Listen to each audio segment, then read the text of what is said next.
Well, hello, everybody. Good evening. Happy Tuesday. It's time for us to start a new book tonight. Story time, new book. This time, we're going back to a Piers Anthony. It's not Xanth, but it is a favorite series of mine from when I was growing up. It is the Apprentice Adept series. If you're not familiar with it, hey, you've got some time to become familiar with it. Basically, it is a book about both a science world and a magical world. Let's see, what do they say exactly? If we go and take a look at it, this is on the technological decadent world of Proton. Someone was trying to destroy Stile, Surf, and Master Gamesman. His only escape lay in Phase, a world totally ruled by magic. Soon he learned that his alternate self had already been murdered, and that he was next. On Proton, his fate depended on winning the great games. On Phase, he must master magic to survive. And if he used any magic at all, his friends were determined to kill him at once. Sounds intriguing, doesn't it? It's fantasy, science fiction, it's got magic, it's got technology, it's got everything you could ever desire. All in one, I don't know, 300-page book. I got nothing. I have no idea how long the book actually is because, well, I just got nothing. I read them on Kindle, which does weird things to some of it anyway because of the way that it is. So either way, I am glad to have you guys here with me tonight. I hope you will enjoy some Split Infinity here with me. And if you have questions, as always, I will answer things between chapters, but during the chapters themselves, I will not I'll not be saying anything outside of the book because I record these. What? That bastard records all of these? Yes, I do. Because then I will take it, I will put it up on my YouTube channel for you, and you guys can enjoy it just as much as I do. Hopefully, ideally. That would be the goal, right? And I forgot to set up a folder for these recordings to go into, so let's do that now. We're all set. All right, guys, let's go ahead and get started, shall we?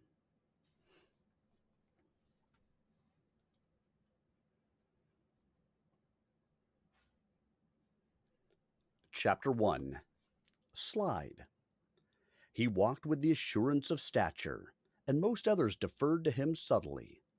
When he moved in a given direction, the way before him conveniently opened by seeming coincidence. When he made eye contact, the other head nodded in a token bow. He was a serf, like all of them, naked and with no physical badge of status. Indeed, it would have been the depth of bad taste to accord him any overt recognition.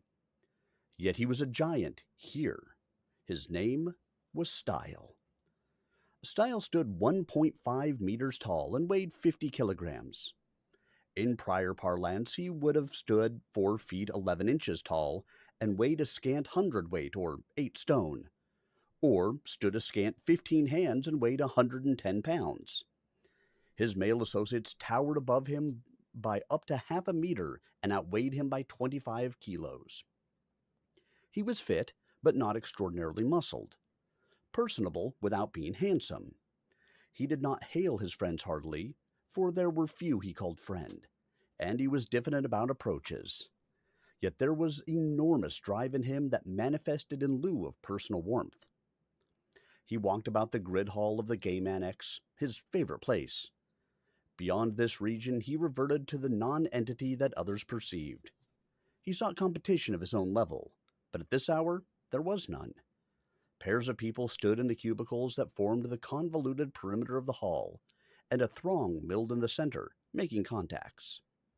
A cool, gentle, mildly flower-scented draft wafted down from the vents in the ceiling, and the image of the sun cast its light on the floor, making its own game of shadows. Stile paused at the fringe of the crowd, disliking this forced mixing. It was better when someone challenged him. A young lady rose from one of the seats. She was nude, of course, but worthy of a second glance because of the perfection of her body. Stile averted his gaze, affecting not to be aware of her. He was especially shy with girls. A tall youth intercepted the woman. "Game, lass?" How easy he made it seem. She dismissed him with a curt downward flip of one hand and continued on toward Stile. A child signaled her. "Game, miss?" The woman smiled, but again negated, more gently. Stile smiled too, privately. Evidently, she did not recognize the child, but he did. Paulum, rung 2 of the Nines ladder. Not in Stile's own class yet, but nevertheless a formidable player. Had the woman accepted the challenge, she would probably have been trumped. There was no doubt she recognized Stile, though. His eyes continued to review the crowd, but his attention was on the woman. She was of average height, several centimeters taller than he, but of more than average proportions.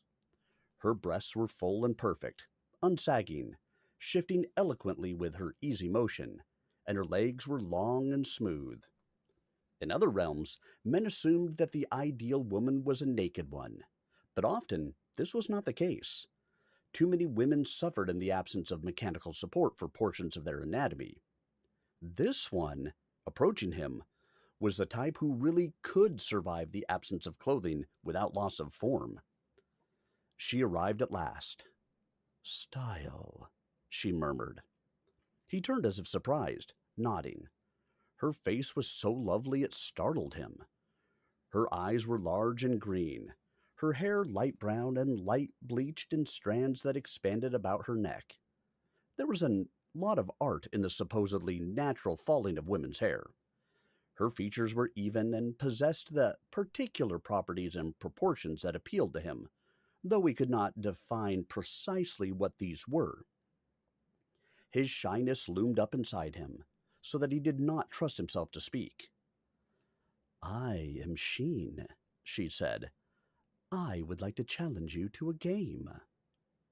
She could not be a top player. Stile knew every ranking player on every age ladder by sight and style, and she was on no ladder. Therefore, she was a dilettante, an occasional participant, possibly of some skill in selected modes, but in no way a serious competitor. Her body was too lush for most physical sports. The top females in track, ball games, and swimming were small-breasted, lean-fleshed, and lanky, and this in no way described Sheen. Therefore, he would have no physical competition here. Yet she was beautiful, and he was unable to speak. So he nodded acquiescence. She took his arm in an easy gesture of familiarity that startled him. Stile had known women, of course. They came to him seeking the notoriety of his company, and the known fact of his hesitancy lent them compensating courage. But this one was so pretty, she hardly needed to seek male company. It would seek her. She was making it look as if he had sought her and won her. Perhaps he had, unknowingly. His prowess in the game could have impressed her enough from afar to bring her to him. Yet this was not the type of conquest he preferred. Such women were equally avid for game-skilled teeners and greyheads. They found an unoccupied cubicle. It had a column in the center, inset with panels on opposite sides.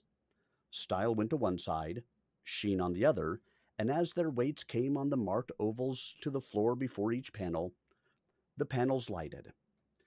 The column was low, so Stile could see Sheen's face across from him. She was smiling at him. Embarrassed by this open show of camaraderie, Stile looked down at his panel. He hardly needed to. He knew exactly what it showed. Across the top were 4 categories: physical, mental, chance, art.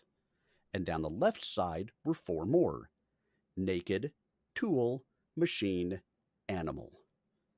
For shorthand convenience, they were also lettered and numbered: 1, 2, 3, 4 across the top, A, B, C, D down the side. The numbers were highlighted. The grid had given him that set of choices, randomly. The game: primary grid. 1, physical. 2, mental. 3, chance. 4, art. A, naked. B, tool. C, machine. D, animal. Stile studied Sheen's face. Now that she was in the game, his opponent, his diffidence diminished. He felt the mild tightening of his skin, elevation of heartbeat, clarity of mind, and mild distress of bowel that presaged the tension and effort of competition. For some people, such effects became so strong it ruined them as competitors. But for him, it was a great feeling that drew him back compulsively. He lived for the game. Even when his opponent was a pretty girl whose pert breasts peeked at him just above the column. What was passing through her mind? Did she really think she could beat him?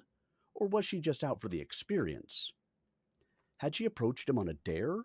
Or was she a groupie merely out for a date? If she were trying to win, she would want to choose art, possibly mental, and would certainly avoid physical. If she were on a dare, she would go for chance, as that would require little performance on her part. If she wanted experience, anything would do. If she were a groupie, she would want physical. Of course, she could not choose among these. He had the choice. But his choice would be governed in part by his judgment of her intent and ability. He had to think, as it were, with her mind, so that he could select what she least desired and obtain the advantage.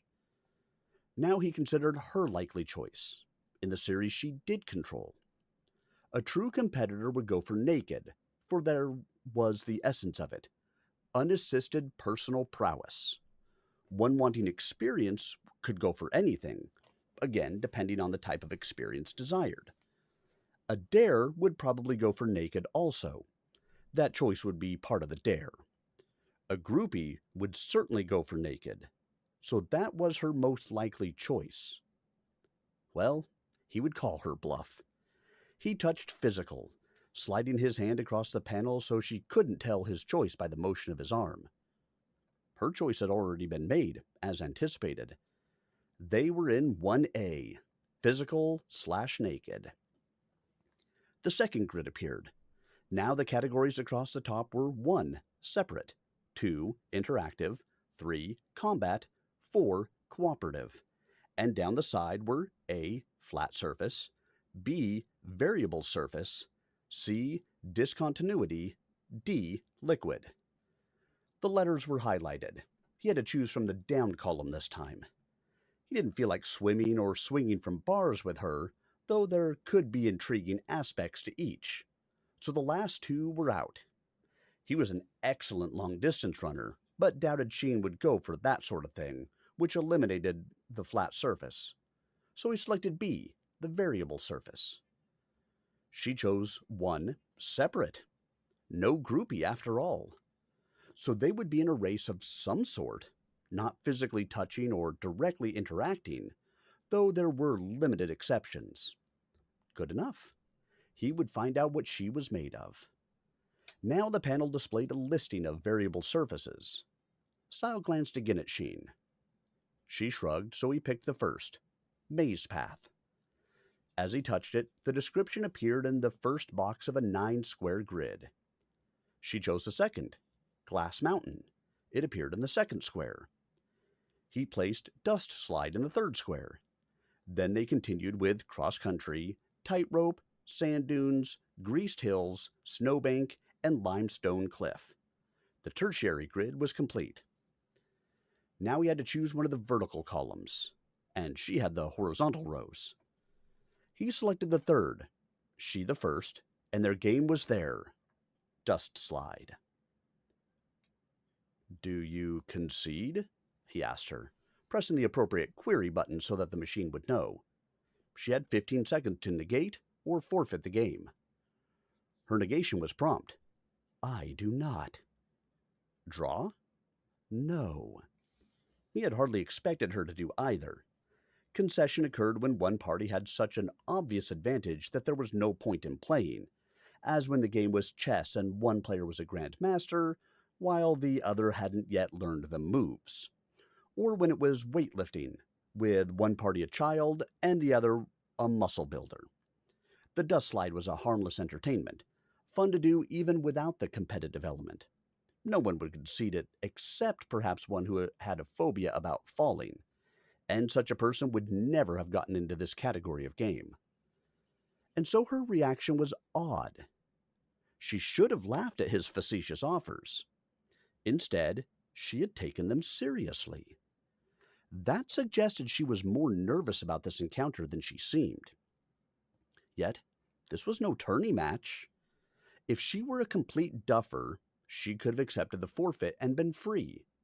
Or she could have agreed to the draw and been able to tell her girlish friends how she had tied with the notorious Stile. So it seemed she was out neither for notoriety nor a dare, and he had already determined she was not a groupie. She really did want to compete. Yet it was too much to hope that she had any real proficiency as a player. They vacated the booth after picking up the game tags extruded from slots.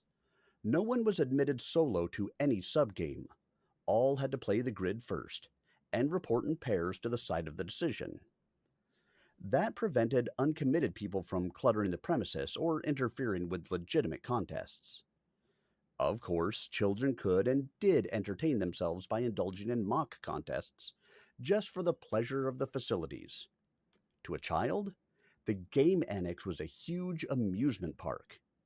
But in so doing, they tended to get hooked on the game itself, increasingly as they aged, until at last they were thorough doing addicts. That had been the way with Stile himself. The dust slide was in another dome, so they took the tube transport. The vehicle door irised open at their approach, admitting them to its cozy interior.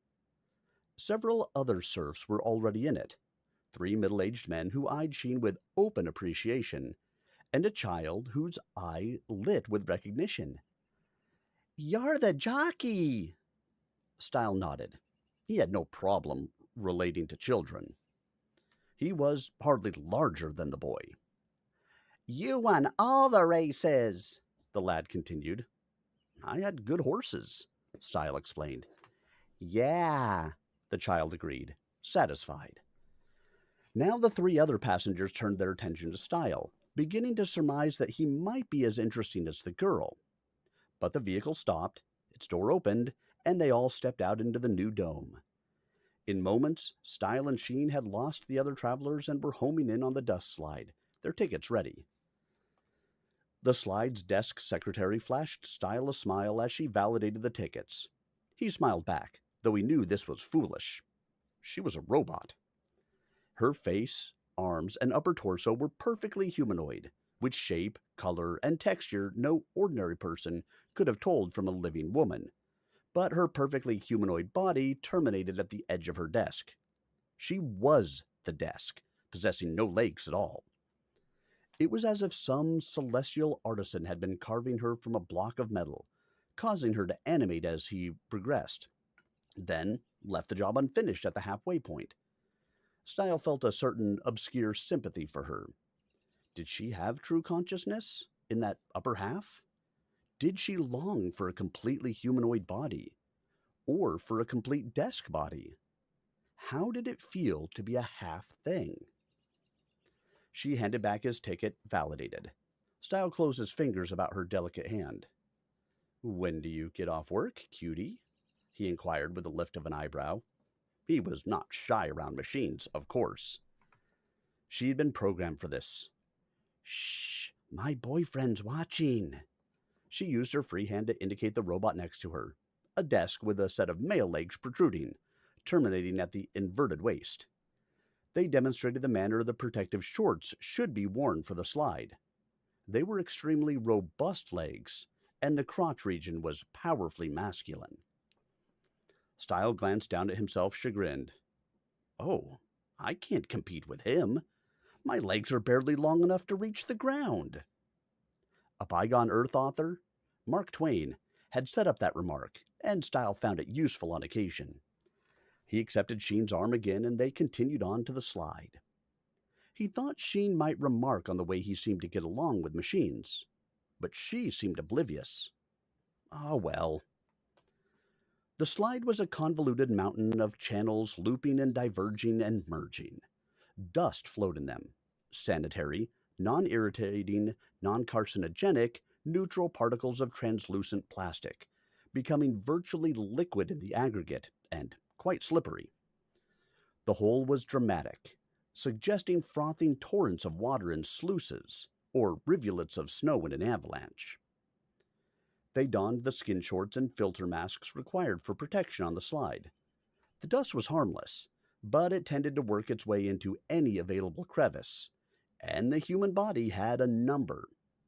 This was one thing Stile did not like about this particular subgame: the clothing. Only citizens wore clothing, in the normal course, and it was uncouth for any serf to wear anything not strictly functional. More than uncouth, it could be grounds for summary termination of tenure on planet Proton. Such slide shorts were functional in these dusty environs. Still, he felt uncomfortable. Their constriction and location tended to stir him sexually, and that was awkward in the company of a creature like Sheen. Sheen seemed to feel no such concern. Perhaps she was aware that the partial concealment of the shorts attracted attention to those parts they concealed, enhancing her sex appeal. Stile, like many serfs, found a certain illicit lure in clothing, especially clothing on the distaff sex. It represented so much that serfs could only dream of. He had to keep his eyes averted, lest he embarrass himself. They took the lift to the slide apex. Here at the top they were near the curving dome that held in air and heat. Through its shimmer, Stile could see the bleak landscape of Proton, ungraced by any vegetation. The hostile environment was obscured in the distance by clouds of smog. The slide itself was a considerable contrast. From this height, 6 channels coursed out and down, each half filled with flowing dust. Colored lights shone up through it all, for the channels too were translucent. They turned now red, now blue, gray, and now yellow as the beams moved. The tangle of paths formed a flower-like pattern, supremely beautiful.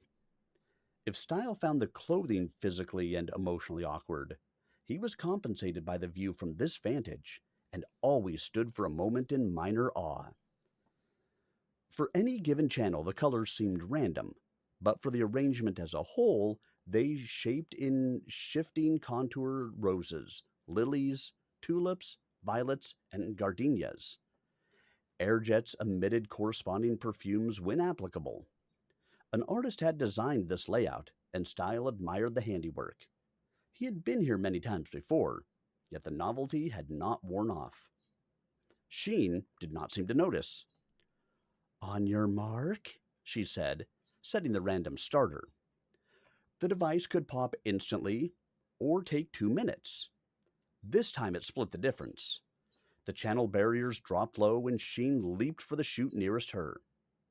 Stile, surprised by her facility, leaped after her. They accelerated, shooting down feet first around a broad, bright curve of green, then into the first white vertical loop, up and over, slowing dizzily at the top, upside down, then regaining velocity in the downshoot. Sheen was moving well. Her body had a natural rondeur that shaped itself well to the contour of the chute. The dust piled up behind her, shoving her forward. Stile, following in the same channel, tried to intercept enough dust to cut off her supply and ground her, but she had too big a lead and was making too good use of her resources. Well, there were other ways. This channel passed through a partial gravity rise that was slow. Another channel crossed, going into a corkscrew. Stile took this detour, zipped through the screw, and shot out ahead of the girl. She took another connection and got in behind him, cutting off his dust. This was the aspect of the slide that was interactive, the competition for dust. Stile was grounded, his posterior scraping against the suddenly bare plastic of the chute. No dust, no progress. He put his hand to the side, heaved, and flipped his body into the adjoining channel. This was a tricky maneuver, legitimate, but not for amateurs. Here he had dust again and resumed speed, but he had lost the momentum he had before. Sheen continued on in her channel, riding the piled dust, moving ahead of him, and now they were halfway down. Stile realized that he had a real race on his hands. This girl was good. He vaulted back into her channel, cutting off her dust again, but even as he did, she vaulted into his just vacated channel, maintaining her lead. Apt move. Obviously, she had raced here many times before and knew the tricks, and had more agility under the sweet curvature of body than he had suspected. But now, he had the better channel, and he was unmatched in straight dust riding. He moved ahead. She jumped across to cut him off, but he was already jumping into a third chute. Before she could follow him, the two diverged, and he was safe. They completed the race on separate channels. She had found a good one and was gaining on him despite his careful management of dust. He finished barely ahead. They shot into the collection bin 1-2, to the applause of the other players who were watching. It had been a fine race, the kind that happened only once or twice on a given day. Sheen got out and shook off the dust with a fascinating shimmy of her torso. "Can't win them all," she remarked, unperturbed. She had made an excellent try, though.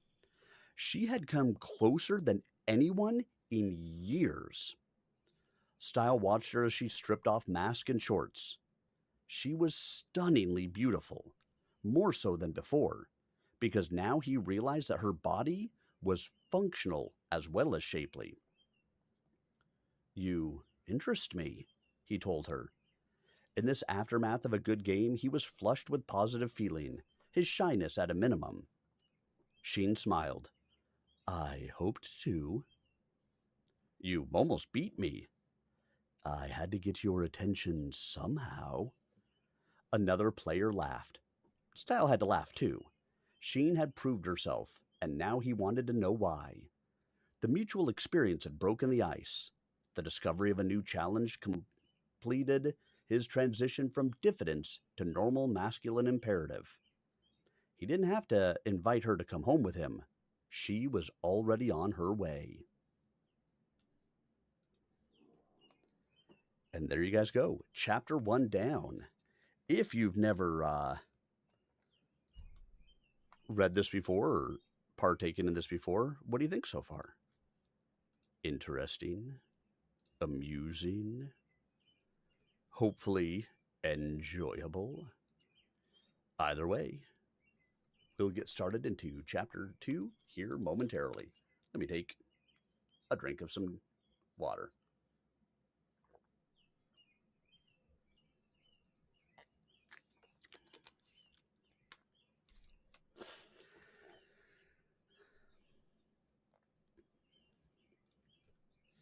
All right, here we go.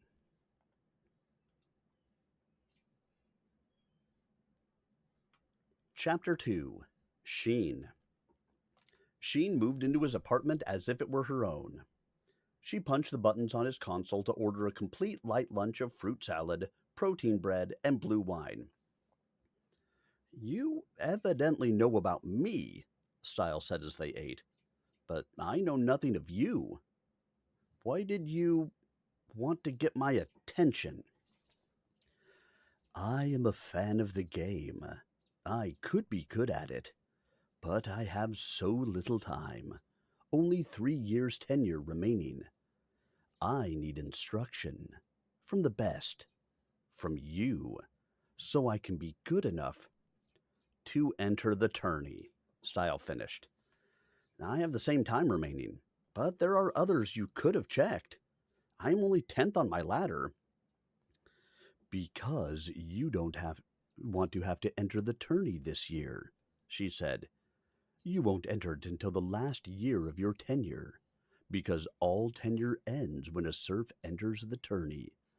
But you could advance to rung 1 on the age 35 ladder any time you wished, and the top 5 places of each adult ladder are automatically entered in the... Thank you for the information, Stile said with gentle irony. She overlooked it. So, you keep yourself in the second 5 from year to year, low enough to be safe in case several of the top rungers break or try to vacate, high enough to be able to make your move any time you want to. You are, in fact, the most proficient gamesman of our generation. This is an exaggeration. I'm a jockey, not a... And I want to learn from you. I offer. I can see what you offer, Stile said, running his eyes over her body. He could do this now without embarrassment, because he had come to know her. His initial shyness was swinging to a complimentary boldness. They had, after all, gamed together. Yet there is no way I could inculcate the breadth of skills required for serious competition, even if we had a century instead of a mere 3 years. Talent is inherent, and it has to be buttressed by constant application. I might be able to guide you to the 5th rung of your ladder. Which one would that be? Age 23 female. You're in luck. There are only 3 tourney caliber players on that ladder at present. With proper management, it would be possible for a person of promise to take one of the remaining rungs. But though you gave me a good race on the slide, I am not sure you have sufficient promise. And even if you qualified for the tourney, your chances of progressing far in it would be vanishingly small. My chances are not good, which is why I'm still working hard at every opportunity to improve myself. Contrary to your opinion, there are a half-dozen players better than I am, and another score of my general caliber. In any given year, 4 or 5 of them will enter the tourney, while others rise in skills to renew the pool. That, combined with the vagaries of luck, gives me only 1 chance in 10 to win. For you... Oh, I have no illusions about winning, she said. But if I could make a high enough rank to obtain extension of tenure, if only a year or 2... It's a dream, he assured her. The citizens put such prizes out as bait, but only 1 person in 32 gains even a year that way. I would be completely grateful for that dream, she said, meeting his gaze. Stile was tempted. He knew he would not have access to a more attractive woman, and she had indeed shown promise in the game. That athletic ability that had enabled her so blithely and lightly to change shoots would benefit her in many other types of competition. He could have a very pleasant 2 years training her. Extremely pleasant. That itself gave him caution. He had loved before and lost, and it had taken years to recover completely, if he really had. Tune, he thought, with momentary nostalgia. There were ways in which Sheen resembled that former girl. Still, what promise did he have beyond his remaining 3 years anyway? All would be lost once he left Proton. Oh, he would have a nice nest egg to establish galactic residence, and might even go to crowded Earth itself. but all he really wanted to do was remain on Proton. Since it was unlikely that he could do that, he might as well make these years count. She had mentioned that her own tenure was as short as his, which meant she would have to leave at the same time. That could be very interesting if they had a firm relationship. Tell me about yourself, he said. I was born 5 years before my parents' tenure ended, Sheen said, putting down her leaf of lettuce. She had eaten delicately and quite sparingly, as many slender women did.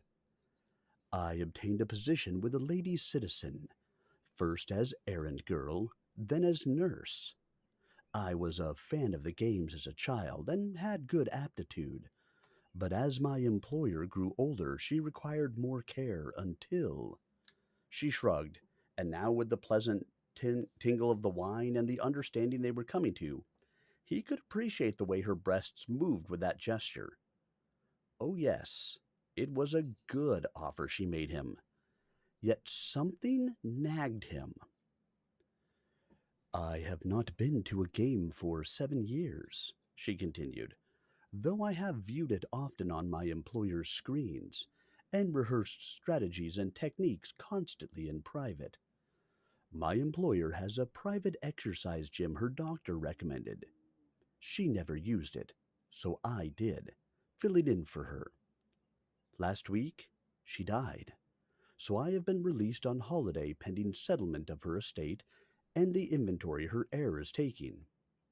Her heir is female and healthy, so I do not think the burden will be onerous. It could have been quite a different matter, Stile reflected, with a young, healthy male heir. Serfs had no personal rights except termination of tenure in fit physical and mental condition, and no sane person would depart Proton even a day ahead of schedule. Serfs could serve without concern as concubines or studs for their employers, or for each other as private or public entertainment for their employers. Their bodies were the property of the citizens. Only in privacy, without the intercession of a citizen, did interpersonal relations between serfs become meaningful, as now. So, you came to me, Stile said, to trade your favors for my favor. Yes. There needed to be no hesitancy or shame to such acknowledgment, since serfs had no monetary or property credit and no power during their tenure. Game status and sex were the chief instruments of barter. I am minded to try it out. Shall we say for a week, then reconsider? I might become tired of you. Again, there was no formal cause for affront. Male-female interactions among serfs were necessarily shallow, though marriage was permitted and provided for. Stile had learned the hard way, long ago, not to expect permanence. Still, he expected a snappy retort to the effect that she would more likely grow tired of him first. There was no such byplay. As part of my rehearsal for the game, I have studied the art of pleasing men, Sheen said. I am willing to venture that week. A fair answer. And yet, he wondered, would not an ordinary woman, even the most absurd, abused of serfs, have evidenced some token ire at the callousness of his suggestion? He could have said, we might not be right for each other. He had phrased it most bluntly, forcing a reaction. Sheen had not reacted. She was completely matter-of-fact. Again he was nagged. Was there some catch here? Do you have special interests? Stile inquired. Music. He hadn't really wanted to ask that, but it had come out. He associated love with music because of his prior experience. Yes, music, Sheen agreed. His interest quickened. What kind? She shrugged again. Any kind. Vocal, instrumental, mechanical. Her brow furrowed. Instrumental, What instrument do you play? She looked blank. Oh, you just listen, he said. I play a number of instruments, preferring the woodwinds, all part of the game. You will need to acquire skill in at least one instrument, or game opponents will play you for a weakness there and have easy victories. Yes, I must learn, she agreed. What would she have done if he had gone for art instead of physical in their match? With her prior choice of naked, the intersection would have put them in song, dance, or story, the a cappella performances. Perhaps she was a storyteller, yet she did not seem to have the necessary imagination. Let's do it right, he said, rising from his meal. I have a costume. He touched a button and a costume fell from a wall vent into his hand. It was a filmy negligee. Sheen smiled and accepted it. In the privacy of an apartment, clothing was permitted so long as it was worn discreetly. If there should be a video call or a visitor at his door, Sheen would have to hide or rip off the clothing lest she be caught by a third party in that state and be compromised. But that only added to the excitement of it, the special, titillating naughtiness of their liaison. It was, in an unvoiced way, the closest any serf could come to emulating any citizen. She donned the costume without shame and did a pirouette, causing the material to fling out about her legs. Stile found this indescribably erotic. He shut down the light so that the material seemed opaque, and the effect intensified. Oh, what clothing did for the woman, creating shadows where ordinarily there were none, making mysteries where none had been before. Yet again, something tickled a warning in Stile's mind. Sheen was lovely, yes, but where was her flush of delighted shame? Why hadn't she questioned his possession of this apparel? He had it on loan, and his employer knew about it and would in due course remember to reclaim it. But a person who did not know that? Who was not aware of the liberalism of this particular employer with respect to his favored serfs, should be alarmed at his seeming hoarding of illicit clothing. Sheen had thought nothing of it. They were technically within the law, but so was a man who thought treason without acting on it. Stile was an expert gamesman, attuned to the nuances of human behavior, and there was something wrong with Sheen. But what was it? There was really nothing in her behavior that could not be accounted for by her years of semi-isolation while nursing her citizen. Well, perhaps it would come to him. Stile advanced on Sheen, and she met him gladly. None of this, "Oh, please don't hurt me, sir. Catch me if you can," drama. She was not, after all, very much taller than he, so he had to draw her down only marginally to kiss her. Her body was limber, pliable, and the feel of the gauze between their skins pitched him into a fever of desire. Not in years had he achieved such heat so soon. She kissed him back, her lips firm and cool. Suddenly, the little nagging observations clicked into a comprehensible whole, and he knew her for what she was. Stile's ardor began sliding into anger. He bore her back to the couch bed. She dropped onto it easily, as if this type of fall were commonplace for her. He sat beside her, running his hands along her thighs, still with that tantalizing fabric in place between them. He moved on to knead her breasts, doubly erotic behind the material. A nude woman in public was not arousing, but a clothed one in private. His hands were relaxed, gentle, but his mind was tight with coalescing ire and apprehension. He was about to trigger a reaction that could be hazardous to his health. "I would never have been able to tell," he remarked. Her eyes focused on him. "Tell what, Stile?" He answered her with another question. who would want to send me a humanoid robot? She did not stiffen. I wouldn't know. The information should be in your storage banks. I need a printout. She showed no emotion. How did you discover that I was a robot? Give me that printout, and I'll give you my source of information. I am not permitted to expose my data. Then I shall have to report you to game control, Stile said evenly. Robots are not permitted to compete with humans unless under direct guidance by the game computer. Are you a game machine? No. Then I fear it will go hard with you. The record of our game has been entered. If I file a complaint, you will be deprogrammed. She looked at him, still lovely though he now knew her nature. I wish you would not do that, Stile. How strong was her programmed wish? What form would her objection take when pressed? It was a popular fable that robots could not harm human beings, but Stile knew better.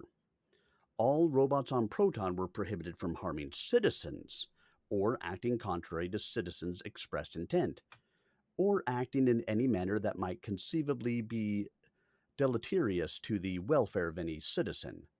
But there were no structures about serfs. Normally, robots did not bother people, but this was because robots simply did not care about people. If a serf interfered with a robot in the performance of its assignment, that man could get hurt.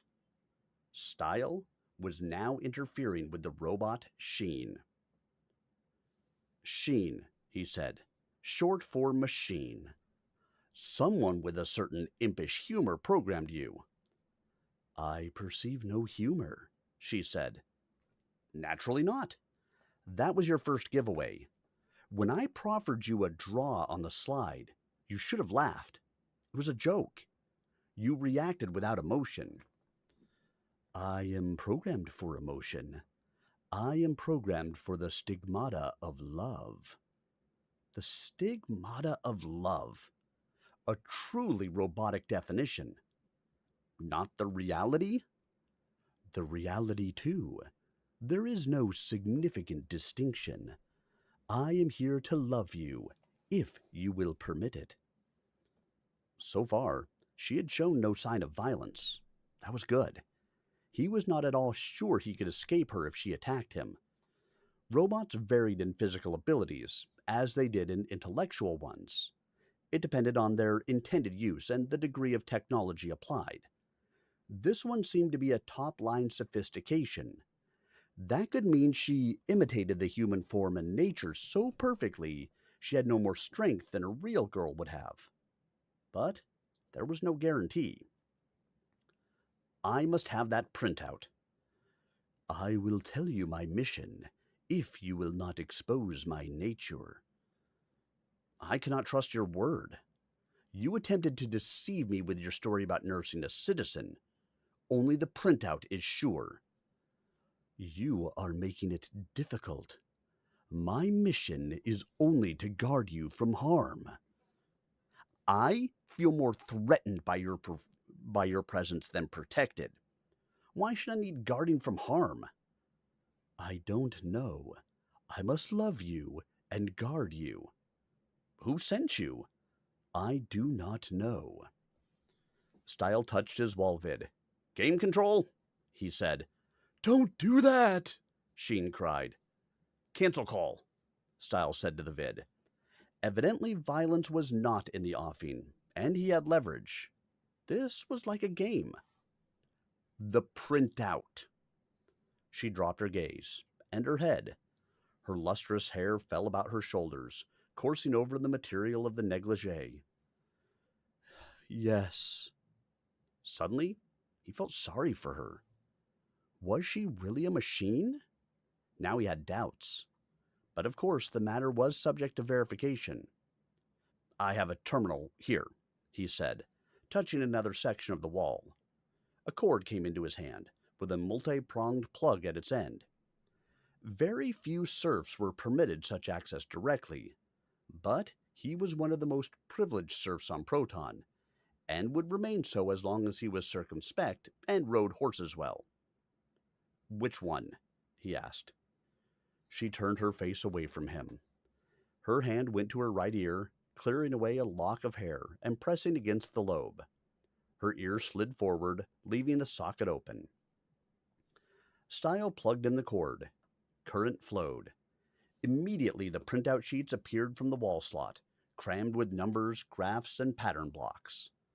Though he was no computer specialist, Stile's game training made him a fair hand at ballpark analysis of programs, and he had continuing experience doing analysis of the factors leading into given races. That was why his employer had arranged this, to enable Stile to be as good a jockey as he could be. That was extremely good, for he had a ready mind as well as a ready body. He whistled as he studied the sheets. This was a dual-element brain with mated digital and analog components, rather like the dual yet differing hemispheres of the human brain. The most sophisticated computer capable of being housed in a robot. It possessed intricate feedback circuits, enabling the machine to learn from experience and to reprogram aspects of itself within its prime directive. It could improve its capacity as it progressed. In short, it was intelligent and conscious, machine's nearest approach to humanity. Quickly, Stile oriented on the key section, her origin and prime directive. A robot could lie, steal, and kill without conscience, but it could not violate its prime directive. He took the relevant data and fed them back to the analyzer for a summary. The gist was simple. No record of origin. Directive, guard Stile from harm. Subdirective, love Stile. What she had told him was true. She did not know who had sent her, and she had only his safety in mind. Tempered by love so that she would not protect him in some fashion that cost him more than it was worth. This was a necessary caution with otherwise unfeeling robots. This machine really did care. He could have taken her word. Stile unplugged the cord, and Sheen put her ear back into place with a certain tremor. Again, she looked completely human. He had been unyielding before when she opposed him. Now he felt guilty. "I'm sorry," he said. "I had to know." She did not meet his gaze. "You have raped me." Stile realized it was true. He had taken her measure without her true consent. He had done it by duress, forcing the knowledge. There was even a physical analogy. Plugging the rigid terminus of the cord into a private aperture, taking what had been hers alone. "I had to know," he repeated lamely. "I am a very privileged serf, but only a serf. Why should anyone send an expensive robot to guard a man who is not threatened? I could not afford to believe your story without verification, especially since your cover story was untrue." "I am programmed to react exactly as a real girl would react," she flared. "A real girl wouldn't claim to have been built in a machine shop, would she?" "That's so," he agreed. "But still." "The important part is my prime directive, specifically to be appealing to one man, you, and to love that man, and to do everything to help him. I was fashioned in the partial likeness of a woman you once knew, not close enough to be unidentifiable as such, but enough to make me attractive to your specific taste." "That succeeded," he said. "I liked you the moment I saw you, and didn't realize why." "I came to offer you everything of which I am capable, and that is a good deal, including the allure of feminine mystery. I even donned this ridiculous shift that no human woman would have, and you—" "I destroyed the mystery," Stile finished. "Had I had any other way to be sure. Oh, I suppose you couldn't help it. You're a man. Stile glanced at her, startled again. Her face was still averted, her gaze downcast. Are you a robot? Really being emotional? I'm programmed to be. True. He moved around to look at her face. She turned it away again. He put his hand to her chin to lift it. Get away from me, she cried. That was some programming. Look, Sheen, I apologize. I don't apologize to a robot. Only an idiot would converse with a machine. Correct, he agreed. I acted stupidly, and now I want to make what amends are possible. He tried again to see her face, and again she hid it. Damn it, look at me, he exclaimed. His emotion was high, flashing almost without warning into embarrassment, sorrow, or anger. I am here to serve. I must obey, she said, turning her eyes to him. They were bright, and her cheeks were moist. Humanoid robots could cry, of course. They could do almost anything people could do. This one had been programmed to react this way when hurt or affronted. He knew that, yet was oddly moved. She did indeed subtly resemble one he had loved. The accuracy with which she had been fashioned was a commentary on the appalling power available to the citizens of this planet.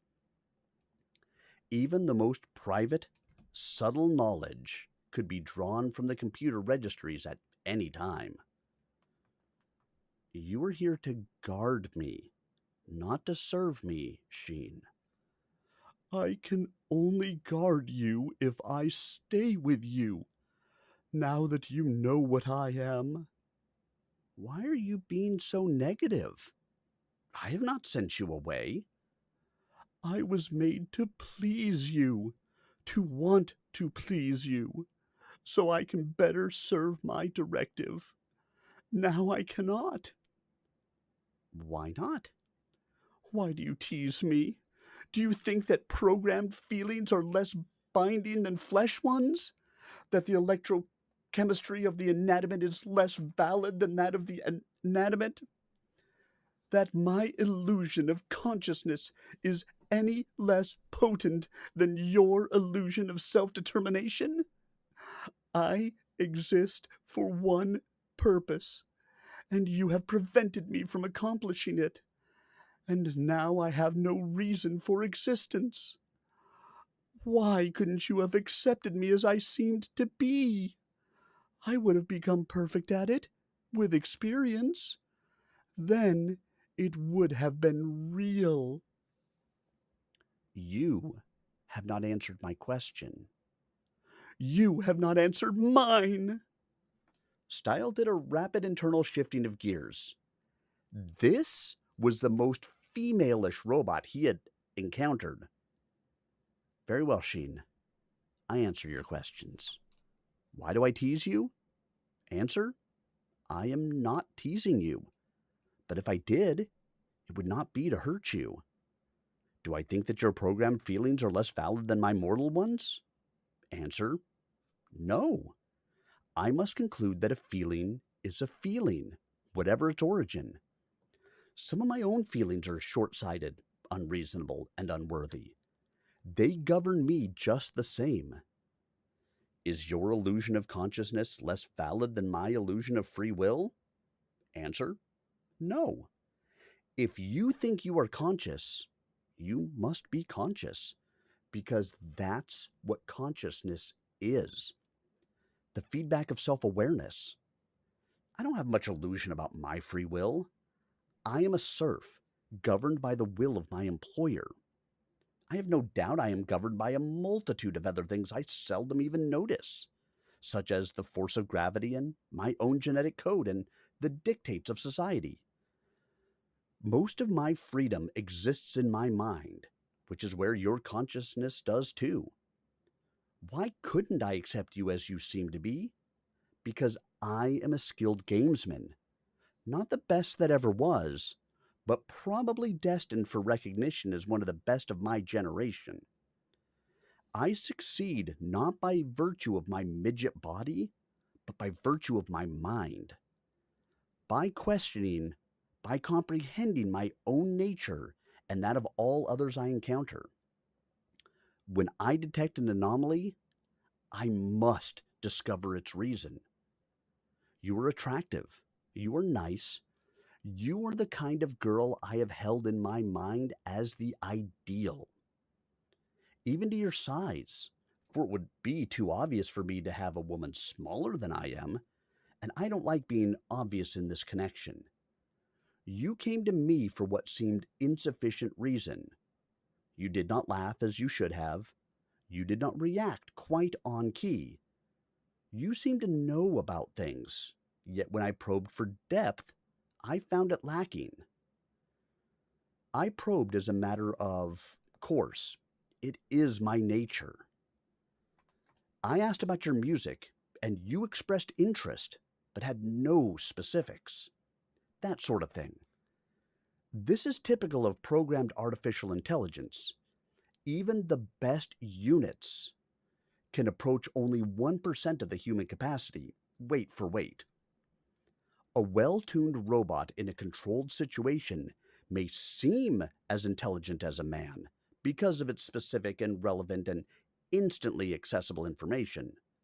A man is less efficiently organized, with extraneous memories obscuring the relevant ones, and information accessible only when deviously keyed.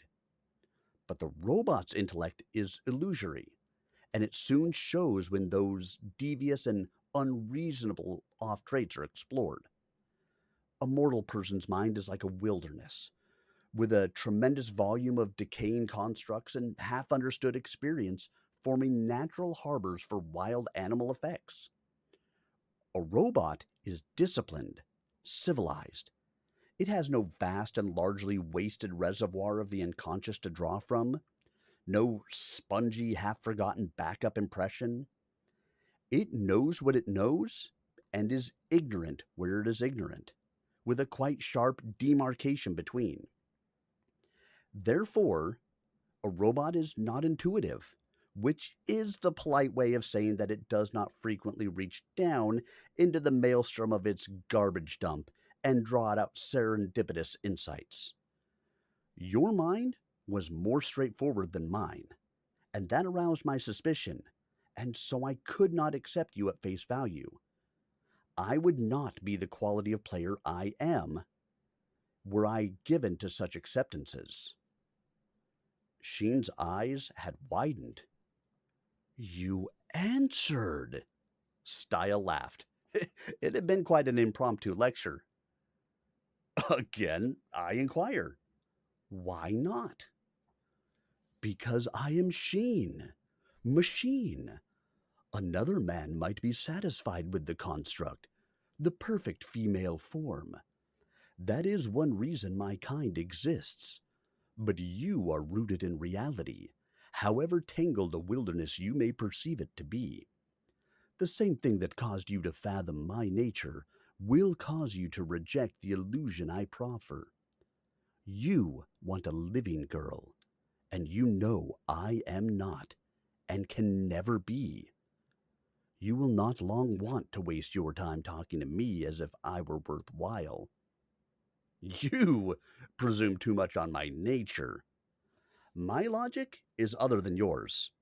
I said you were limited. I did not say you were not worthwhile.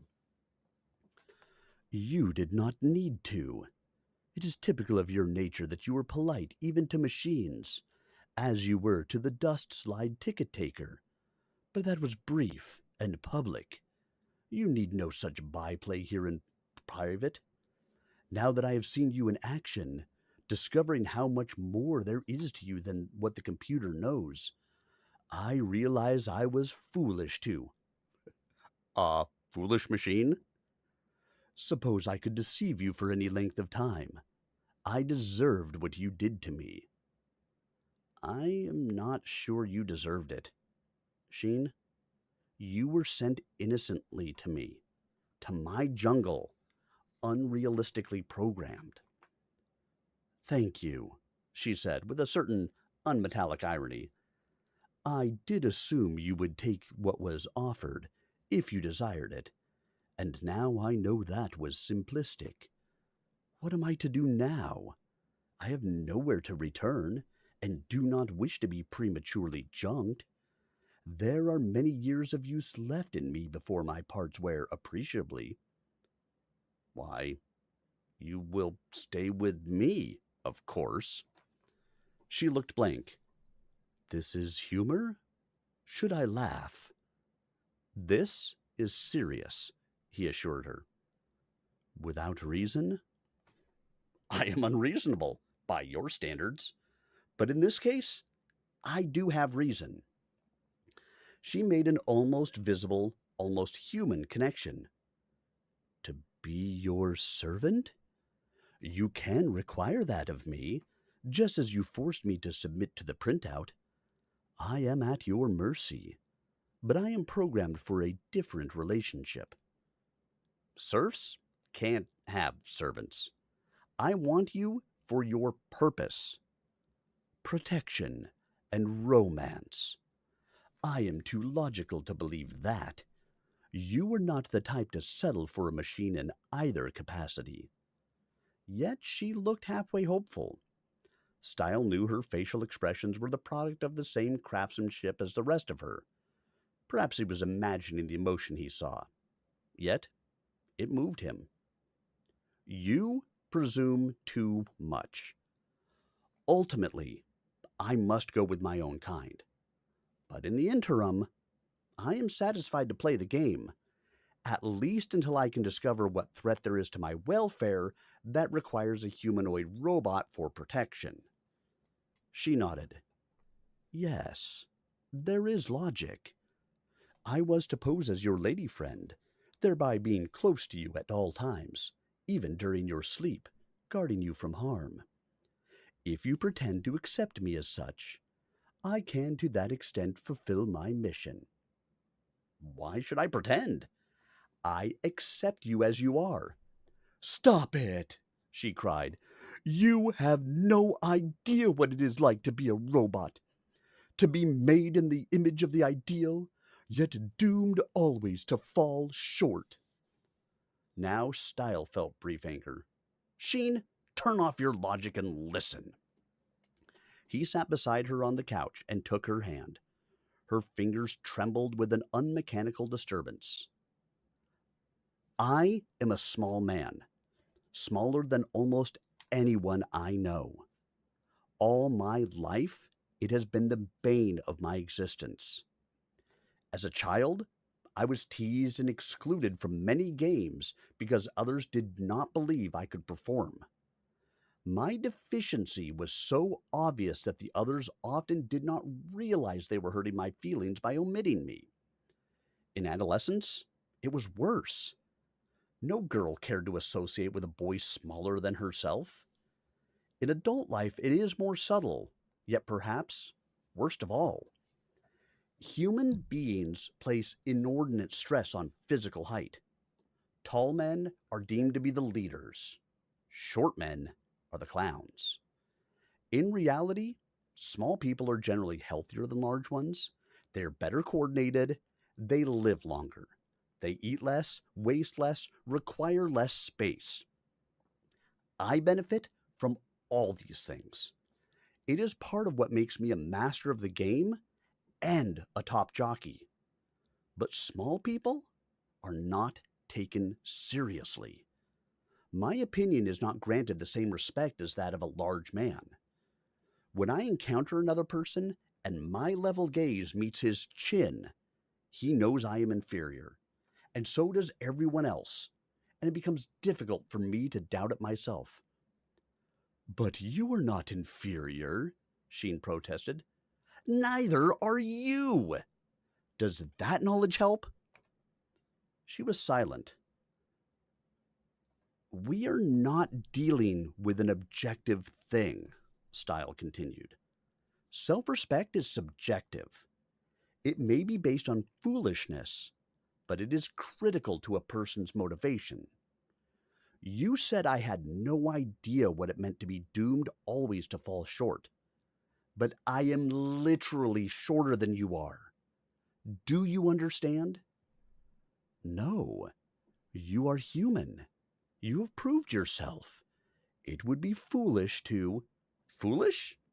Indubitably. But I would give all my status in the game, perhaps my soul itself, for 1/4 meter more height, to be able to stand before you and look down at you. You may be fashioned in my ideal of woman, but I am not fashioned in my ideal of man. You are a rational creature.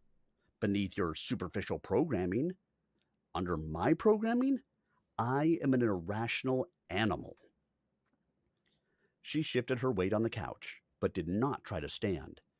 Her body, under the gauze, was a marvel of allure. How patently her designer had crafted her to subvert Stile's reason, making him blind himself to the truth in his sheer desire to possess such a woman.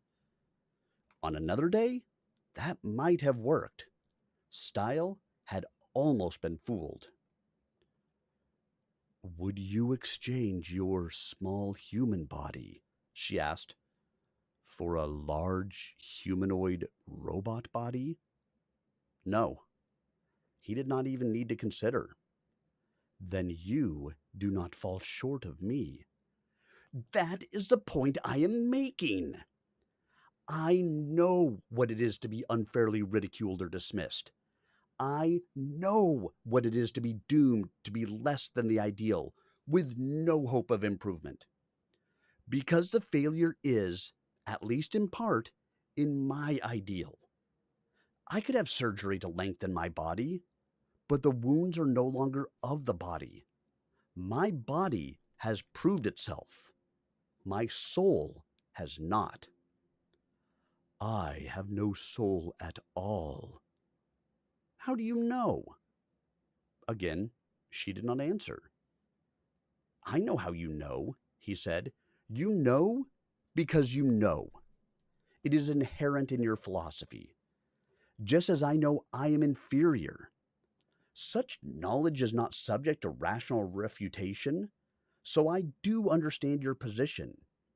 I understand the position of all the dispossessed. I empathize with all those who hunger for what they cannot have. I long to help them, knowing no one can help them. I would trade everything I am or might be for greater physical height, knowing how crazy that desire is, knowing it would not bring me happiness or satisfaction. You would trade your logic and beauty for genuine flesh and blood and bone. Your machine invulnerability for human mortality. You are worse off than I am. We both know that. Therefore, I feel no competition in your presence, as I would were you human. A real girl, like you, would be above me. I would have to compete to prove myself, to bring her down, to make her less than my ideal, so that I could feel worthy of her. But with you can accept me as I am because I am a robot, Sheen said, seeming amazed. Because I am less than you. Now, I think we understand each other. Stile put his arm around her and brought her in for a kiss. If you want me on that basis, she drew away. You're sorry for me. You raped me, and now you're trying to make me like it. He let her go. Maybe I am. I don't really know all my motives. I won't hold you here if you don't want to stay. I'll leave you strictly alone if you do stay, and want it that way. I'll show you how to perfect your human role, so that others will not fathom your nature the way I did. I'll try to make it up to you. She stood. I'd rather be junked. She crossed to the vid screen and touched the button. Game control, please. Stile launched himself from the couch and almost leaped through the air to her. He caught her about the shoulders and bore her back. Cancel call! He yelled. Then they both fetched up against the opposite wall. Sheen's eyes stared into his, wide. You care, she said. You really do. Stile wrapped both arms about her and kissed her savagely. I almost believe you, she said, when speaking was possible.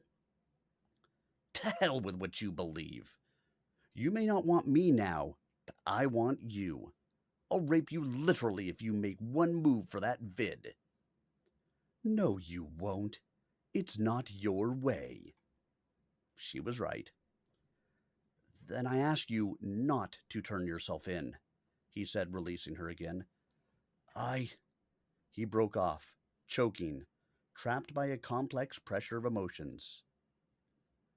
Your wilderness jungle. The wild beasts are coming from their lairs, attacking your reason, Sheen said. They are, he said ruefully. I abused you with the printout. I'm sorry. I do believe in your consciousness, in your feeling, in your right to privacy and self-respect. I beg your forgiveness. Do what you want, but don't let my callousness ruin your... He couldn't finish. He couldn't say life and couldn't find another word. Your callousness, she murmured, smiling. Then her brow furrowed. Do you realize you were crying, Stile? He touched his cheek with one finger and found it wet. I did not realize. I suppose it is my turn. For the feelings of a machine, she said. Why the hell not? She put her arms around him. I think I could love you, even unprogrammed.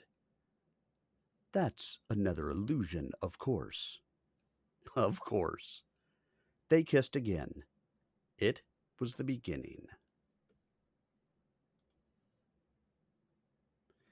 Dang, that was an emotional chapter, guys. What'd you guys think? How are you enjoying the book so far, especially if you are somebody who has never actually watched or read it before? What are you thinking about it? How are you enjoying it so far? Hopefully you are enjoying it. I know I am enjoying it. This is hands down, like I love this series. It is great. Um, it has always been one of my favorites because of what it is, but I've never read it out loud this way to where I got to be a little bit passionate about the speeches and some of that stuff. So I hope you guys are enjoying it. I am.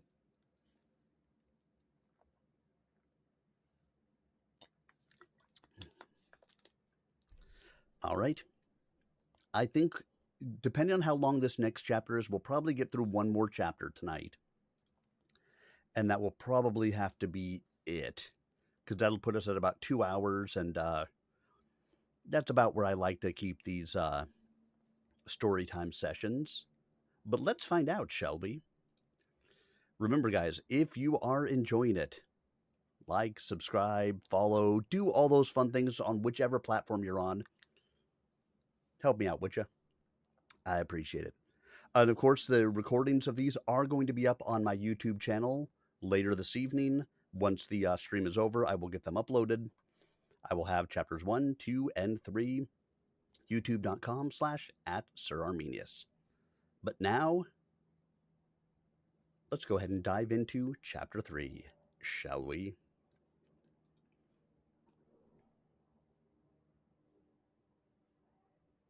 Chapter 3, Race.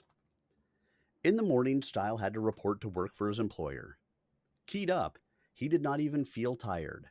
He knew he could carry through the afternoon race, then let down, with her beside him. Sheen stayed close, like an insecure date. The tube was crowded, for employment time was rush hour. They had to stand. This morning, of all mornings, he would have preferred to sit. That tended to equalize heights. The other passengers stood a head taller than Stile and crowded him almost unconsciously. One glanced down at him, dismissed him without effort, and fixed his gaze on Sheen. She looked away, but the stranger persisted, nudging closer to her. "Lose yourself," she muttered, and took Stile's arm possessively. Embarrassed, the stranger faced away, the muscles of his buttocks tightening. It had never occurred to him that she could be with so small a man. This was an air tube, crowded against the capsule wall. Stile held Sheen's hand and looked out. The tube was transparent, its rim visible only as a scintillation. Beyond it was the surface of the planet of Proton, as bright and bleak as a barren moon. He was reminded of the day before, when he had glimpsed it at the apex of the slide. His life had changed considerably since then, but Proton? Not at all. It remained virtually uninhabitable outside the force field domes that held in the oxygenated air. The planet's surface gravity was about 2/3 Earth norm, so had to be intensified about the domes. This meant that such gravity was diminished even further between the domes, since it could only be focused and directed, not created or eliminated. The natural processes of the planet suffered somewhat. The result was a wasteland, quite apart from the emissions of the protonite mines. No one would care to live outside a dome. On the street of the suburb dome, another man took note of them. "Hey, Junior, what's her price?" he called. Stile marched by without response, but Sheen couldn't let it pass. "No price. I'm a robot," she called back. The stranger guffawed, and of course, it was funny. No serf could afford to own a humanoid robot, even were ownership permitted or money available. But how much better it was at the game annex, where the glances directed at Stile were of respect and envy, instead of out here where ridicule was an almost mandatory element of humor. At the stable, Stile had to introduce her. "This is Sheen. I met her at the game annex yesterday." The stable boys nodded appreciatively, enviously. They were all taller than Stile, but no contempt showed. He had a crown similar to that of the game here. He did like his work. Sheen clung to his arm possessively, showing the world that her attention and favor were for him alone. It was foolish, he knew, but Stile gloried in it. She was, in the eyes of the world, an exceptionally pretty girl. He had had women before, but none as nice as this. She was a robot. He could not marry her or have children by her. His relationship with her would be temporary. Yet all she had proffered, before he penetrated her disguise, was 2 or 3 years, before they both completed their tenures and had to vacate the planet. Was this so different? He introduced her to his horse. "This is Battleaxe, the orneriest, fastest equine of his generation. I'll be riding him this afternoon. I'll check him out now. He changes from day to day, and you can't trust him from normal signs. Do you know how to ride?" Yes. Of course she did. That was too elementary to be missed. She would be well prepared on horses. "Then I'll put you on Molly. She's retired, but she can still move, and Battleaxe likes her." He signaled to a stable hand. "Saddle Molly for Sheen here. We'll do the loop." "Yes, Stile," the youngster said. Stile put a halter on Battleaxe, who obligingly held his head down within reach, and led him from the stable. The horse was a great dark thoroughbred who stood substantially taller than Stile, but seemed docile enough. "He is well trained," Sheen observed. "Trained? Yes. Broken? No. He obeys me because he knows I can ride him. He shows another manner to others. He's big and strong, 17 hands tall. That's over 1 3/4 meters at the shoulders. I'm the only one allowed to take him out. They came to the saddling pen. Stile checked the horse's head and mouth, ran his fingers through the luxurious mane.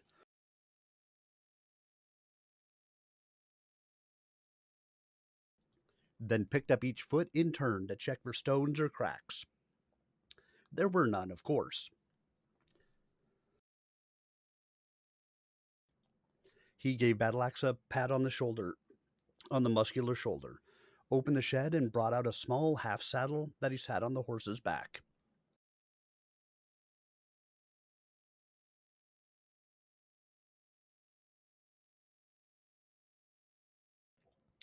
No saddle blanket? Sheen asked. No girth? No stirrups? This is only to protect him from any possible damage. I don't need any saddle to stay on, but if my bareback weight rubbed a sore on his backbone, your employer would be perturbed, she finished. Yes, he values his horses above all else. Therefore, I do too. If Battleaxe got sick, I would move into the stable with him for the duration. She started to laugh, then stopped. I am not certain that is humor. It is not. My welfare depends on my employer, but even if it didn't, I would be with the horses. I love horses. And they love you, she said. We respect each other, he agreed, patting Battleaxe again. The horse nuzzled his hair. Molly arrived with conventional bridle, saddle, and stirrups. Sheen mounted and took the reins, waiting for Stile. He vaulted into his saddle, as it could not be used as an aid to mounting. He was, of course, one of the leading gymnasts of the game. He could do flips and cartwheels on the horse, if he had to. The horses knew the way. They walked, then trotted along the path. Stile paid attention to the gait of his mount, feeling the easy play of the muscles. Battleaxe was a fine animal, a champion, and in good form today. Stile knew he could ride this horse to victory in the afternoon. He had known it before he mounted, but he never took any race for granted. He always had to check things out himself, for his employer, and for his horse. Actually, he had not done his homework properly this time. He had squandered his time making love to Sheen. Fortunately, he was already familiar with the other entrants in this race and their jockeys. Battleaxe was a clear favorite. It wouldn't hurt him to play just one race by feel. Having satisfied himself, Stile now turned his attention to the environment. The path wound between exotic trees, miniature sequoias, redwoods, and Douglas fir, followed by giant flowering shrubs. Sheen passed them with only cursory interest, until Stile corrected her. These gardens are among the most remarkable on the planet. Every plant has been imported directly from Earth at phenomenal expense. The average girl is thrilled at the novelty. Few get to tour this dome. I was too amazed at the novelty to comment, Sheen said, looking around with alacrity. All the way from Earth? Why not simply breed them from standard stock and mutate them for variety? Because my employer has refined tastes in horses and in plants. He wants originals. Both these steeds were foaled on Earth. I knew citizens were affluent, but I may have underestimated the case, she said. The cost of shipping alone. You forget. This planet has the monopoly on protonite, the fuel of the space age. How could I forget? She glanced meaningfully at him. Are we private here? No. I must inquire anyway. Someone sent me to you. Therefore, there must be some threat to you, unless I represent a service by your employer. Stile snapped his fingers. Who did not bother to explain his loan? I'd better verify, though, because if it was not he... She nodded. Then it could be the handiwork of another citizen. And why would any other citizen have reason to protect you? And from what? If it were actually some scheme to... Oh, Stile, I would not want to be the agent of... I must ask him, Stile said. Then with formal reverence he spoke. Sir? There was a pause. Then a concealed speaker answered from the hedge. Yes, Stile. Sir, I suspect a 1 in 2 probability of a threat to me or to your horses. May I elucidate by posing the question? Now. The voice was impatient. Sir, I am accompanied by a humanoid robot programmed to guard me from harm. Did you send her? No.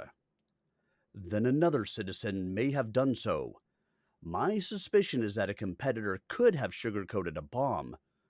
No! Sheen cried in horror. Get that thing away from my horses, the citizen snapped. My security squad will handle it. Sheen, dismount and run, Stile cried. Away from us until the squad hails you. She leaped out of the saddle and ran through the trees.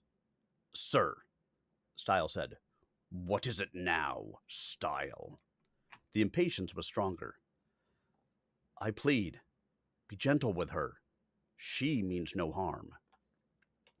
There was no answer. The citizen was now tuning in on the activity of his security squad. Stile could only hope. If this turned out to be a false alarm, he would receive a reprimand for his carelessness in bringing Sheen to these premises unverified, and she might be returned to him intact. His employer was cognizant of the human factor in the winning of races, just as Stile was aware of the equine factor. There was no point in prejudicing the spirit of a jockey before a race. But if Sheen did in fact represent a threat, such as an explosive device planted inside her body and concealed from her knowledge,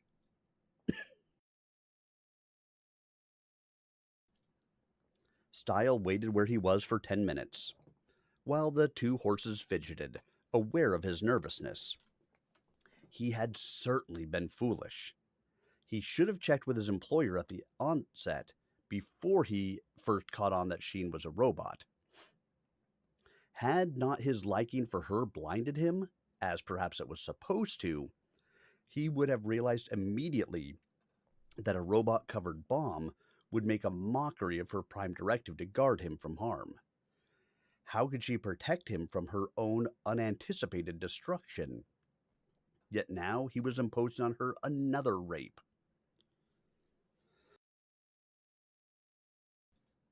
She is clean, the concealed speaker said. I believe one of my friends has played a practical joke on me. Do you wish to keep her? Sir, I do. Stile felt immense relief. The citizen was taking this with good grace. Again, there was no response. The citizen had better things to do than chat with errant serfs. But in a moment, Sheen came walking back through the foliage.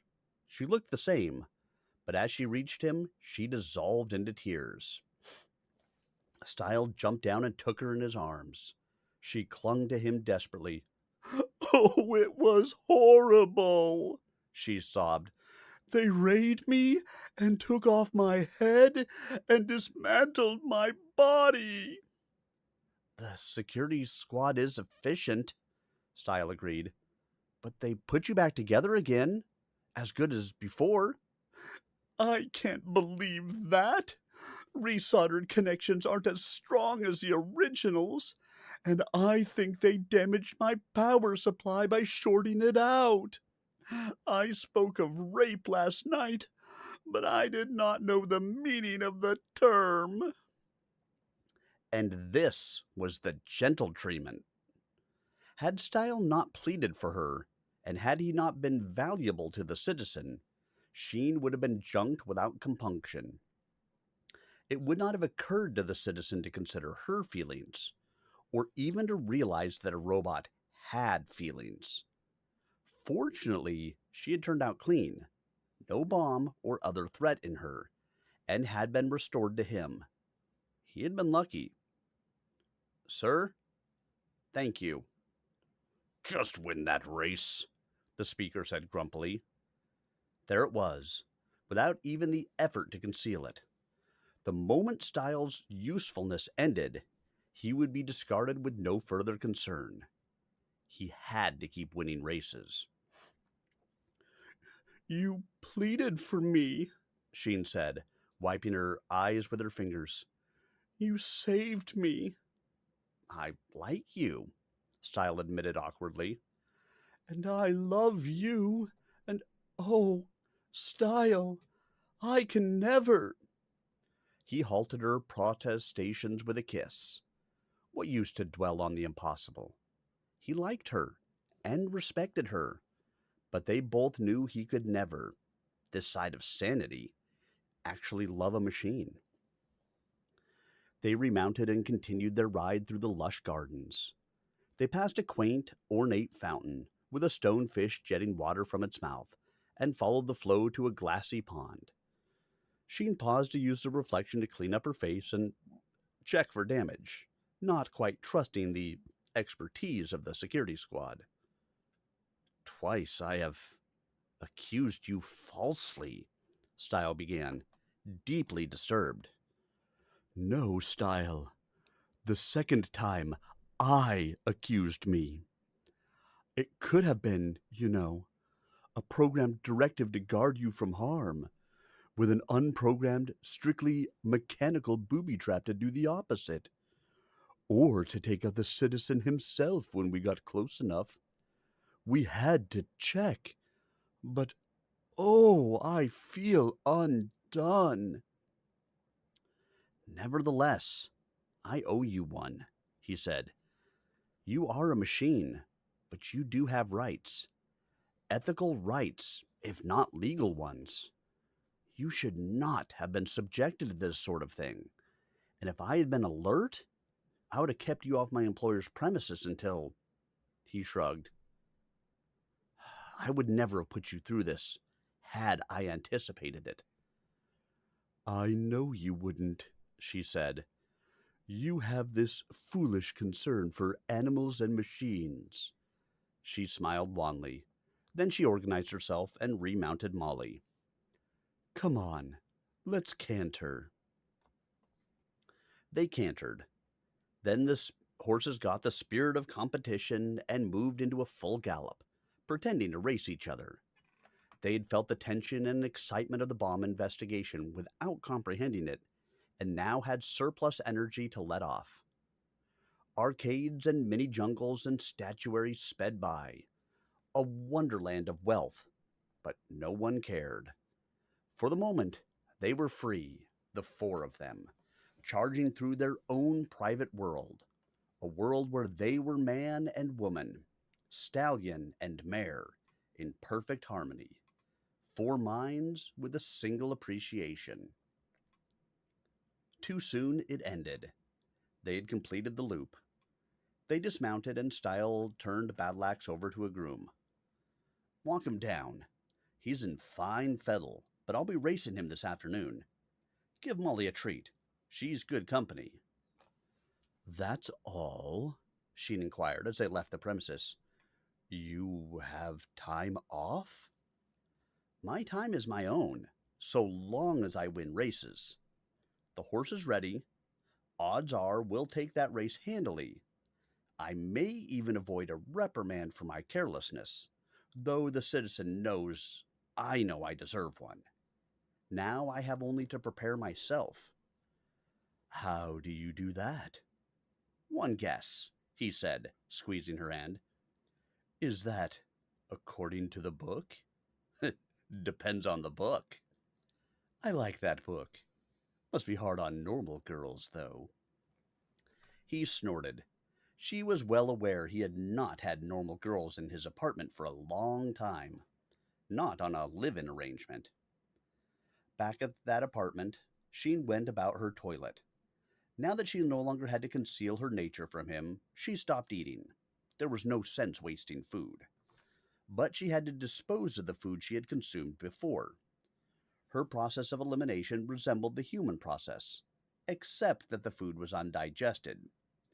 She flushed herself by drinking a few liters of water and passing it immediately through, followed by an antiseptic solution. After that, she was clean, literally. She would need water only to recharge her reserve of tears. She did not perspire. Stile knew about all this because he knew about robots. He did not further degrade her appearance of life by asking questions. She had privacy when she wanted it, as a human woman would have. He did wonder why the security squad had bothered to reassemble her complete with food. Maybe they had concentrated on her metal bones rather than the soft tissues, and had not actually deboweled her. He treated her as he would a lady, yet as he became more thoroughly aware that she was not human, a certain reserve was forming like a layer of dust on a once bright surface. He liked her very well, but his emotion would inevitably become platonic in time. He tried to conceal this from her, but she knew it.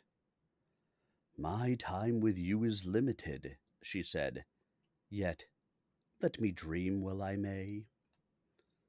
Stile took her and held her and let her dream. He knew no other way to lessen her long-term tragedy. In the afternoon, they reported to the racetrack. Here the stables of several interested citizens were represented, with vid and hollow pickups so that these owners could watch. Stile did not know what sort of betting went on among citizens, or what the prize might be. It was his fob merely to race and win, and this he intended to do. Serfs filled the tiered benches. They had no money to bet, of course, but bets were made for prestige and personal favors, much as they were in connection with the game. The serfs of citizens with racing entries were commonly released from other duties to attend the races, and of course they cheered vigorously for the horses of their employers. A horse race, generally, was a fun occasion. "You may prefer to watch from the grandstand," Stile told Sheen. "Why? Am I not allowed near the horses?" "You're allowed when you're with me, but the other guys may razz you." She shrugged. She always did that extremely well, with a handsome bounce. "I can't guard you from harm if I am banished to the stands." "I gave you fair warning. Just remember to blush." Battle Axe was saddled and ready. No token equipment now. This was the race. He gave a little whinny when he saw Stile. Stile spoke to him for several minutes, running his hands along the fine muscles, checking the fittings and the feet. He knew everything was in order. He was only reassuring the horse, who could get skittish amid the tension of the occasion. "We're gonna win this one, Axe," he murmured, almost crooning, and the horse's ears swiveled like little turrets to orient on him as he spoke. "Just take it nice and easy, and leave these other nags behind." The other jockeys were doing the same for their steeds, though their assurances of victory lacked conviction. They were all small, like Stile, and healthy, all miniature athletes, the fittest of all sportsmen. One looked across his stall, spying Sheen. "Got a new filly, Stile?" Then the others were on it. "She sure looks healthy, Stile. How's she ride? Is she hot in the stretch? Pedigreed. Good breeder? Doesn't buck too much on the curves?" There was more, and less restrained. Sheen remembered to blush. They relented. Stile always does run with the best, the first one called, and returned his attention to his own horse. Did you say best or bust? Another inquired. We always do envy his steeds, another said, but we can't ride them the way he can. No doubt, Sheen agreed, and they laughed. You have now been initiated, Stile informed her. They're good guys when you get to know them. We compete fiercely on the track, but we understand each other. We're all of a kind. Soon the horses were at the starting gate, the jockeys mounted on their high stirrups, knees bent double in the relaxed position. The crowd hushed. There was a race every day, but the horses and jockeys and sponsors differed. And the crowd was always excited. There was a fascination about horse racing that had been with man for thousands of years. Stile was sure, and he felt it too. The glamour and uncertainty of competition, the extreme exertion of powerful animals, the sheer beauty of running horses. Ah, what could match it? Then the gate lifted and they were off. Now he was up posting high, head the same level as his back, his body staying at the same elevation though the horse rocked up and down with effort. The key was in the knees, flexing to compensate and in the balance. It was as if he were floating on battle axe, providing no drag against the necessary forward motion, like riding the waves of a violent surf, steady amidst the commotion. This was routine for Stile, but he loved it. He experienced an almost sexual pitch of excitement as he competed, riding a really good animal. He saw, from the periphery of his vision, the constant rocking of the backs of the other horses, their jockeys floating above them, so many chips on the torrent.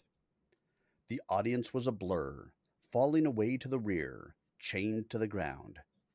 Reality was right here, the center of action, heart of the drifting universe. Ah, essence. Battleaxe liked room, so Stile let him lunge forward, clearing the press as only he could do. Then it was just a matter of holding the lead. This horse would do it.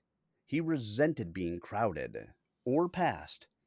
All he needed was an understanding hand, guidance at the critical moment, and selection of the most promising route. Stile knew it. The other jockeys knew it. Unless he fouled up, this race was his. He had the best horse. Stile glanced back with a quick turn of his head. His body continued the myriad invisible compensations and urgings required to maximize equine output, but his mind was free. The other horses were not far behind, but they were already straining, their jockeys urging them to their futile utmost, while Battleaxe was loafing. The lead would begin to widen at the halfway mark, then stretch into a runaway. The citizen would be pleased. Maybe the horse had been primed by the attention this morning, the slight change in routine, the mini race with Molly. Maybe Stile himself was hyped, and Battleaxe was responding. This just might be a race against the clock, bettering this horse's best time. That would certainly please the citizen, but Stile was not going to push. That would be foolish when he had the race so readily in hand. Save the horse for another day, when it might be a choice between pushing and losing. He was a full length ahead as they rounded the first turn. Battleaxe was moving well indeed. It would not be a course record, but it would be a quite respectable time, considering the lack of competition. Other citizens had made fabulous offers for this horse, Stile knew, but of course, he was not for sale. The truth was, Battleaxe would not win races if he were sold, unless Stile went with him. Because Stile alone understood him, the horse would put out gladly for Stile, and no one else. There were a number of jockeys who could run a race as well as Stile, but none matched his total expertise. Stile could handle a difficult horse as well as an easy one, bareback as well as saddled. He loved horses, and they liked him. There was a special chemistry that worked seeming miracles on the track. Badlax had been a brute, uncontrollable, remarkably apt with teeth and hoof. He could kick without warning to front, side, and rear. He could bite suddenly, not even laying his ears back. He had learned to conceal his intention. He had broken 3 trainers, possessing such demonic strength and timing that they could neither lead him nor remain mounted. Stile's employer, sensing a special opportunity, had picked Badlax up nominally for stud, but had turned him over to Stile. The directive? Convert this monster to an effective racer. No effort spared. For this animal was not only mean and strong, he was smart. A few wins would vastly enhance his stud value. Stile had welcomed the challenge. He had lived with this horse for 3 months, grooming him and feeding him by hand, allowing no other person near. He had used no spurs, no electric prods, only the cutting edge of his voice in rebuke, and he had been absolutely true to this standard. He carried a whip, which he used only on any other animal that annoyed Badlax, never on Badlax himself. This horse was king, yet subject to Stile's particular discipline. Badlax evolved the desire to please Stile, the first man he could trust, and it did not matter that the standards for pleasing Stile were rigorous.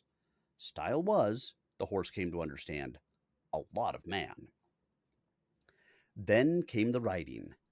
Badlax was no novice. He knew what it was all about, and tolerated none of it. When Stile set up to ride him, their relationship entered a new and dangerous phase. It was a challenge. Was this to be a creature-to-creature friendship, or a rider and steed acquaintance? Badlax discouraged the latter. When Stile mounted him, the horse threw him. There were not many horses who could throw Stile even once, but Badlax had a special knack, born of his prior experience. This was not a rodeo, and Stile refused to use the special paraphernalia relating thereto. He tackled Badlax bareback, using both hands to grip the mane, out in the open where motion was unrestricted. No man had ever given this horse such a break before. Stile mounted again, springing aboard like the gymnast he was, and was thrown again. He was not really trying to stay on. He was trying to tame the animal. It was a competition between them, serious but friendly. Stile never showed anger when thrown, and the horse never attacked him. Stile would hold on for a few seconds, then take the fall rather than excite the horse too much. He usually maneuvered to land safely, often on his feet, and remounted immediately, and was thrown again, and remounted again, laughing cheerily, until the horse was unsure whether any of those falls were genuine or merely a game. And finally, Badlax relented and let him ride. Even then, Stile rode bareback, scorning to use saddle or tether or martingale or any other paraphernalia. He had to tame this animal all by himself. But here the citizen interposed. The horse would not be permitted in the races without regulation saddle and bridle. He must be broken to them. So Stile, with apologies and misgivings, introduced Badlax to the things that had never stood between them before. It was a disaster. Badlax felt Stile had betrayed him. He still permitted the man to ride, but it was no longer so polite. When the bridle came near, Badlax would swing his head about and bite. When he was being saddled, he would kick. But Stile had not learned about horses yesterday. Though Badlax tried repeatedly, he could never quite get a tooth on Stile's hand. When he kicked, Stile dodged and caught the foot, and held it up, leg bent, In that position, even a 50-kilo man could handicap a 750-kilo horse. Badlax, no dummy, soon learned the futility of such expressions of ire, though Stile never really punished him for the attempts. The embarrassment of failing was punishment enough. What was the use of bucking off a rider who would not stay bucked? Or kicking at a man who always seemed to know the kick was coming well before it started?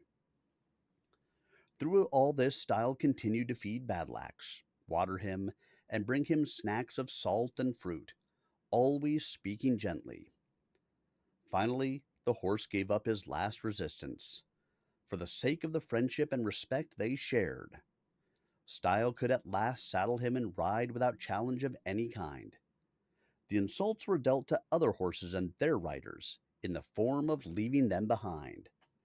The attacks were transferred to other people, who soon learned not to fool with this particular horse. Once the citizen himself visited the stable, and Stile, in a cold sweat, calmed the horse, begged him to tolerate this familiarity, for a bite at the employer would be instant doom. But the citizen was smart enough to keep his hands off the horse, and there was no trouble. The winning of races commenced, a regular ritual of fitness. The prospective stud fee quintupled, and climbed again with every victory. But Badlax had been befriended, not broken. Without Stile, this would be just another unmanageable horse.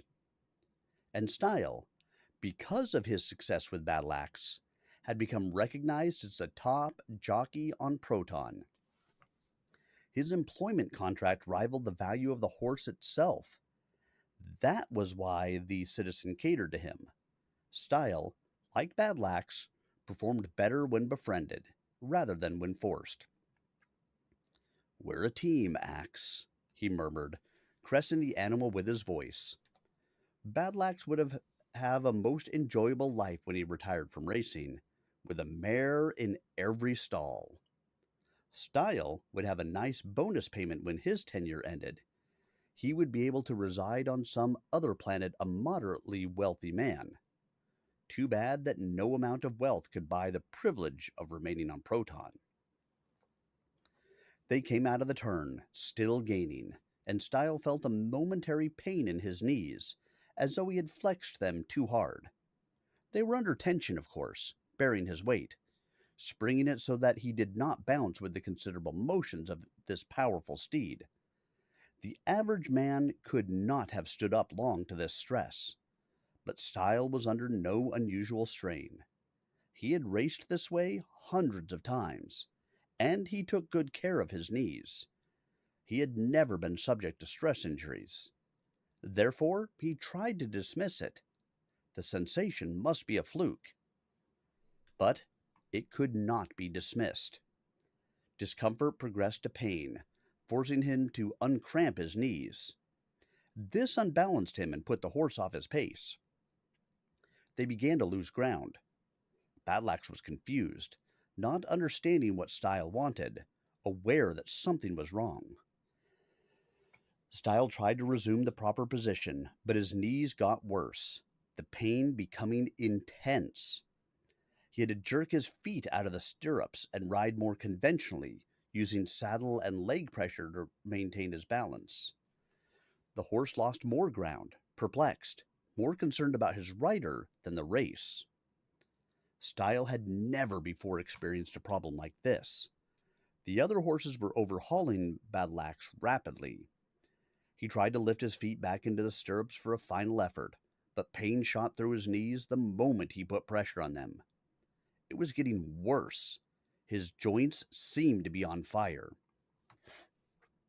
Now the other horses were abreast, passing him.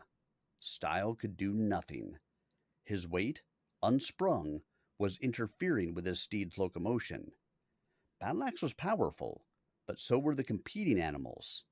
The difference between a champion and an also-ran was only seconds, and Badlax was not even trying to race anymore. He hardly had a chance with his handicap. All too soon, it was over. Stile finished last, and the track monitors were waiting for him.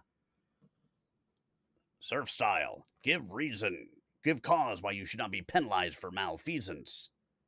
They thought he had thrown the race. Bring a medic! Check my knees! Horse is all right! A med robot rolled up and checked his knees. Laser burn, the machine announced. Crippling injury. Not that crippling. Stile found he could walk without discomfort and bend his knees part way without pain. There was no problem with weight support or control. He merely could not flex them far enough to race a horse. Sheen ran to him. Oh, Stile, what happened? I was lasered, he said, just beyond the turn. And I did not protect you, she exclaimed, horrified. The track security guard was surveying the audience with analysis devices. Stile knew it would be useless.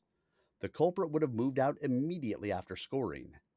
They might find the melted remains of a self-destruct laser rifle, or even of a complete robot set to tag the first rider passing a given point. There would be no tracing the source. Whoever sent me knew this would happen, Sheen said.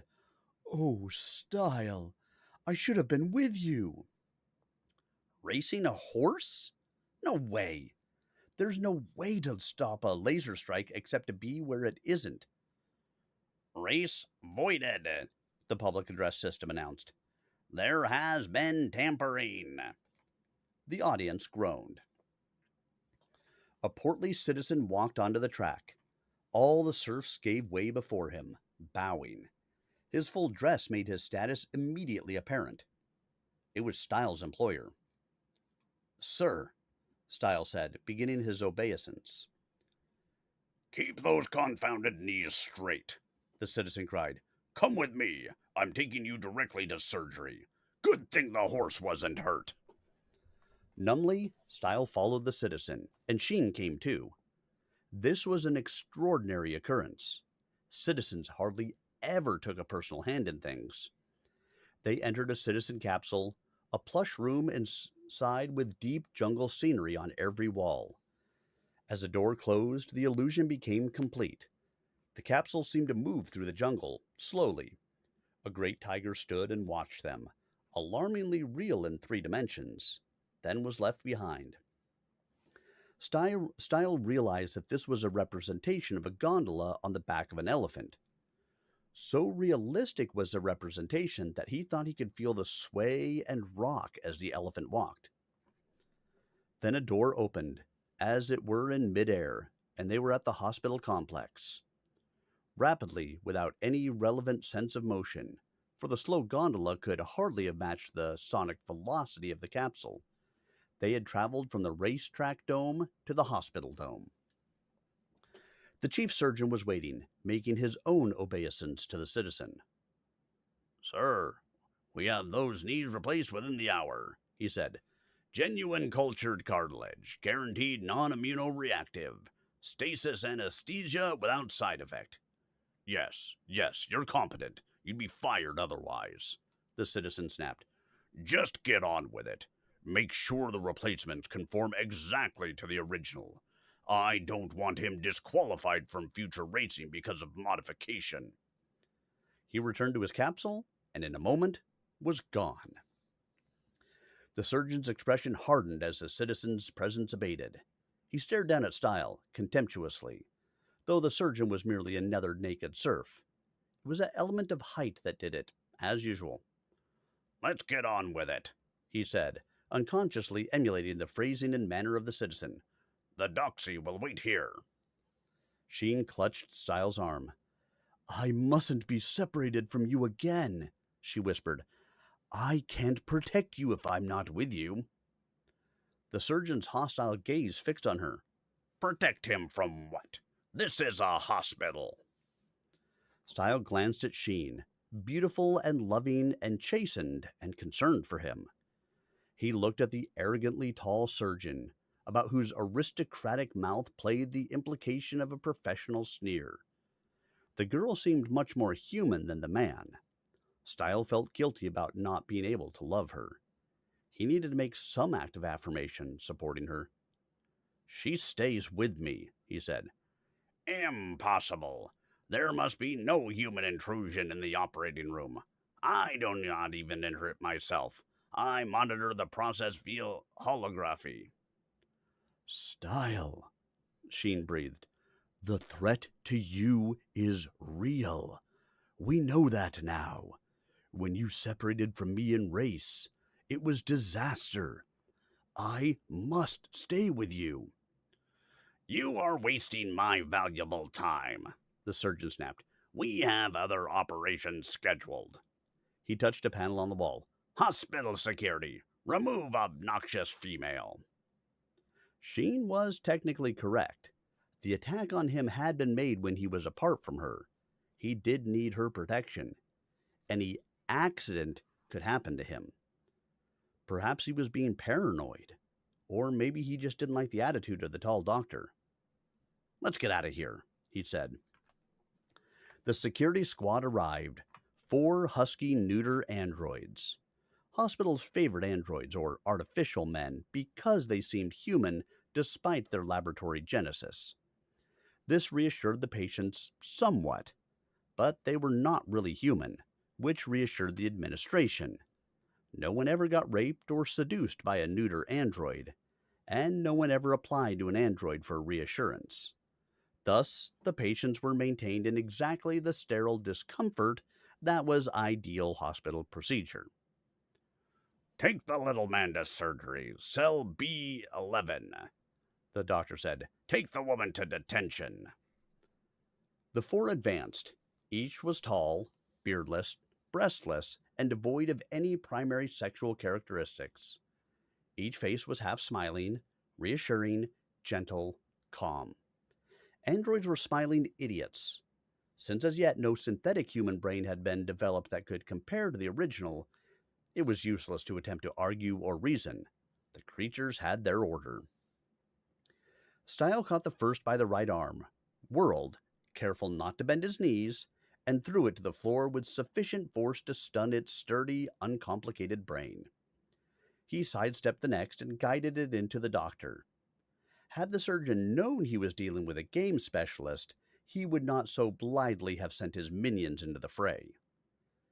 Sheen dispatched her 2 androids as efficiently, catching one head in each hand and knocking the 2 heads together with precise force. She really was trained to protect a person. Stile had not really doubted this, but had not before had the proof. The surgeon was struggling with the android Stile had sent. The stupid creature mistook him for the subject to be borne away to surgery. Idiot, get off me! Stile and Sheen sprinted down the corridor. You realize we're both in trouble, he called to her as the commotion of pursuit began. It was a considerable understatement. She remembered to laugh. There we go, guys. 3 chapters down. So far, we have met Stile, 4'11" gamesman and jockey. We have met Sheen, she who is a humanoid robot, but looks like a real person, even if she is not. Stile has been attacked. His knees have been lasered. And rather than subject themselves to the potentials of the surgery, they instead chose to run. We will pick it up from chapter 4 next week, as we will continue our process into chapter 4 called Curtain. Yes, that's right. That's the name. Curtain. I hope you guys all have yourselves a wonderful evening, and I hope you enjoyed the reading this evening. We'll be back again next Tuesday, 8 o'clock, for the next reading. These 3 chapters will, of course, be on my YouTube channel, youtube.com/@SirArminius, by later this evening, as long as YouTube allows the uploads to go as they should. And, of course, you can listen to any of it that you missed through there, or any of the other books that I have read. If you have not already, give me that like, the subscribe, the follow, the whatever it's called on whichever platform you're watching on. So that way you know when I go live again. I should be back tomorrow. Tomorrow is Wednesday for Pathfinder night. I want to say we're in Abomination Vaults. Thursday, Stompy Mech night. Have a wonderful evening, everybody. Remember, the greatest gift that you can give to a streamer is the gift of your time. And I appreciate that you guys all gave me the gift of yours this evening. Have yourselves a wonderful evening, and I'll see you guys all again really soon. Good night, all.